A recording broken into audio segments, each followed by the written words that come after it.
you curious about how a plant-based diet can impact your life? Wondering what it's really like to transition into veganism? And how does Becoming Vegan, the book, fit into all of this? Stick around because we're diving deep into these questions and more. So let's get started. Let's start with the 3 meals that I prepped this week. My challenge this week, well, that would be actually getting off my butt and making some meals. I had a hard time wanting to cook, so even though I never strayed this week, it took me a little while to prep, and I ended up only making 1 new meal a day instead of having a full meal prep day. So let me walk you through some of these meals. My first meal was this quinoa cranberry harvest salad. I was not looking forward to it because it had that dreaded one ingredient I don't really like, and that is kale. But this time I read the directions more carefully, and wouldn't you know that you are actually supposed to massage kale and it will make it not as roughly textured. Plus, it wasn't the main portion of the meal, so that helped. The quinoa really helped make it a little bit more smoother. But I added the quinoa to kale, cranberries, pumpkin seeds, and made a little mustard vinaigrette type dressing, and it was so good that I was able to eat it easily multiple times this week. In fact, I made 4 servings, so I still have some. My next meal that I made was an Alfredo fettuccine, and while it called for broccoli, somehow that didn't make it in our grocery cart. But I had some leftover stir fry and some mixed veggies that I used instead. My big mistake with making this was that I didn't use the head of garlic and roast it like it was called for, which I may not have made it this creamy sauce that it needed. So maybe next time I'm gonna consider making it correct and it would maybe be a little bit better. It was good, but it was a little bland, and I still ate it a couple of times as well. I was really excited to make this other meal that is like a corn salad. One of my favorite meals is a corn dip, and it was somewhat similar without all the mayo. For this, I chopped up some cilantro, cooked some corn in vegetable broth, chopped up 2 red bell peppers and a red onion, chopped up an avocado, and made this cilantro lime dressing with avocado, and it was absolutely delicious. My husband, who is not even vegan at all, ate all of his.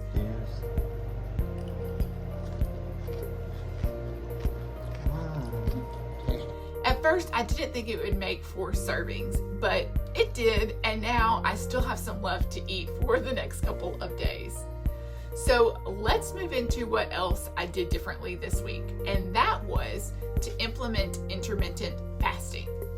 I've done it off and on, and I'm not super into breakfast anyway. I usually only eat it out of habit and routine, but with my kids at my mom's for the week, I felt I could really focus on staying busy with projects and not have a bunch of food around in the morning, which helped ease this transition. I can't say it didn't cross my mind a couple of times to go grab something to eat, but then I just reminded myself about how Vanessa, my alter ego, likes to fast, and so I just stuck it out. So why do intermittent fasting anyway? Intermittent fasting isn't just about when you eat, it's about giving your body time to rest and rejuvenate. And here are 5 key benefits of intermittent fasting that can make a big difference in your health. By cycling between periods of eating and fasting, you can boost your metabolic rate, which helps with weight management and fat loss. I feel like it shrinks my stomach so I don't later overeat, and then when I do eat, I'm feeling full quicker. During fasting, your cells initiate crucial repair processes, including removing damaged cells and regenerating new ones. This can lead to better overall health and longevity. Intermittent fasting can help improve insulin sensitivity, reducing risk of type 2 diabetes. It helps your body use insulin more effectively, which can stabilize blood sugar levels.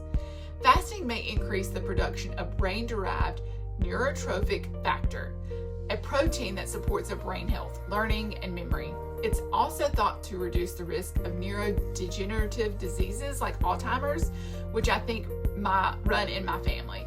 It helps keep me from getting brain fog. Fasting has been shown to reduce inflammation in the body, which is linked to various chronic diseases, including heart disease and cancer. And as I age, this is becoming increasingly more important to me, especially now that I have certain places that flare up with my arthritis. Intermittent fasting isn't about depriving yourself. It's about finding a balance that works for your body, and I realize it's not for everyone. It's just a tool that, when combined with a nutritious plant-based diet, can lead to remarkable health benefits. I'm really proud of myself for being able to stick this out and achieve my goals. After I tell you more about this new book that I listened to, I'm gonna let you know my results this week relating to my weight loss and what I'm planning for goals for next week. So I decided to listen to another audiobook in hopes to help keep my mindset in a place to keep me going on this plant-based journey. It's called Becoming Vegan by Brenda Davis and Vesanto, Melina. If you're considering going vegan or just want to understand more about the lifestyle, this book is actually a really comprehensive guide that covers it all. Now, I have to be honest, Becoming Vegan reads like a textbook. It's packed with vital information, but it's not the easiest read or listen. I actually listened to it on Audible, and it took some effort to get through, but it is worth the knowledge that you gain. Let's break down what you can expect from each chapter. In chapter 1, it's about widening the circle of compassion. This chapter is a powerful introduction to the ethical and environmental reasons for adapting a vegan lifestyle. It's incredibly motivating and sets the tone for the rest of the book. It's like when I read this other book about financial independence, and it started with, you can either take the blue pill or the red pill, like from the movie in The Matrix. And if you take this red pill, then you will have an awareness that you can't turn away from. While I didn't find it that relevant in that financial independence book, but it did help me be intrigued about it, I did find that the analogy was very useful for this book. I took the red pill. After listening to this chapter that described the meat industry, the inhumane ways that the animals are treated, killed, and processed like they aren't even living beings, it's quite disgusting and disturbing to me.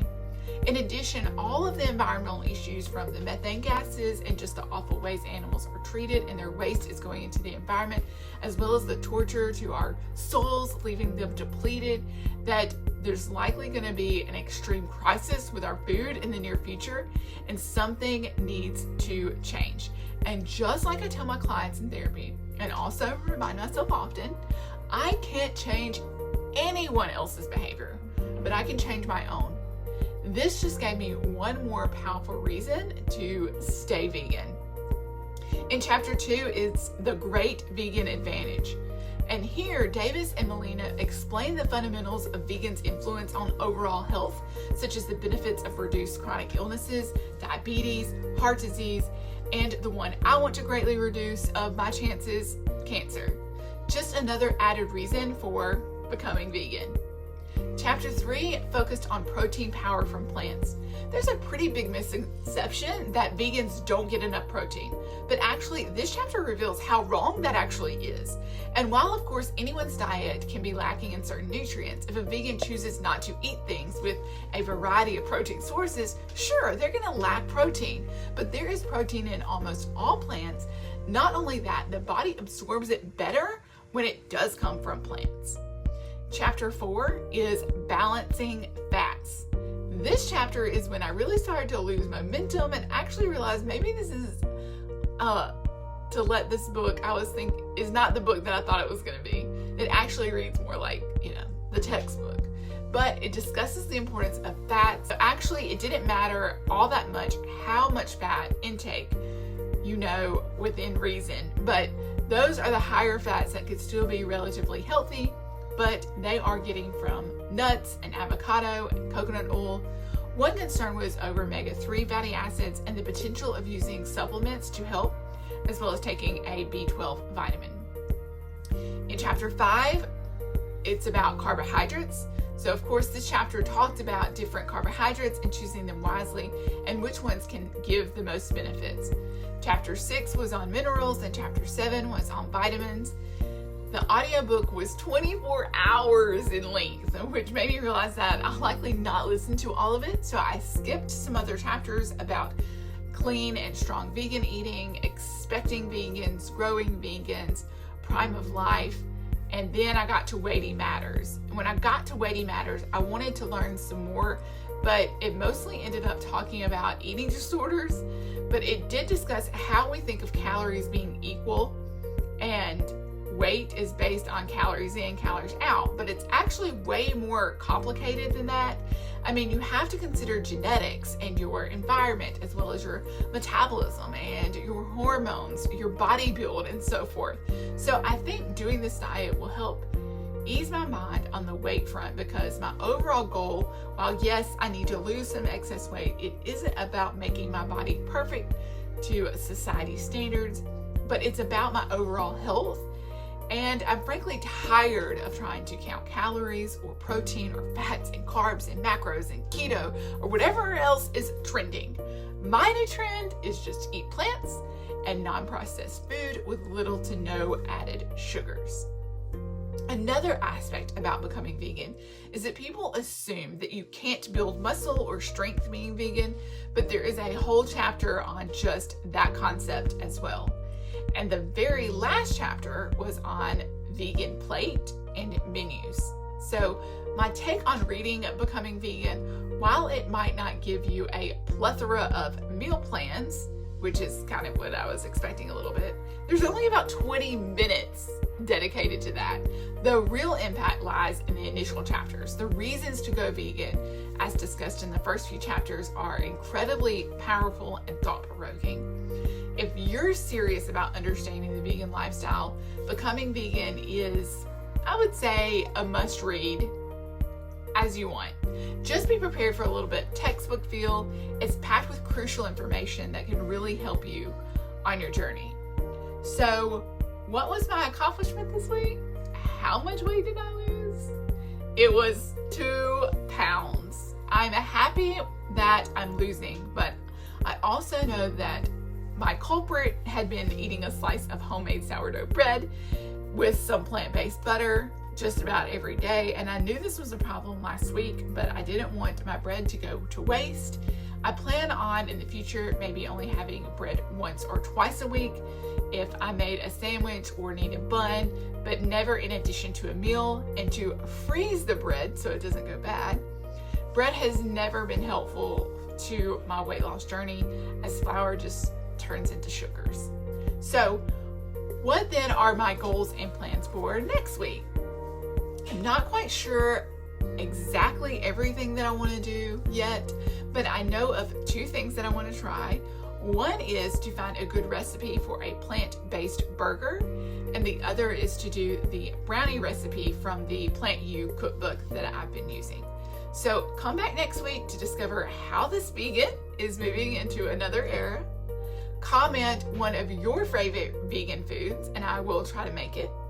Like and subscribe for more ways to master your next moment.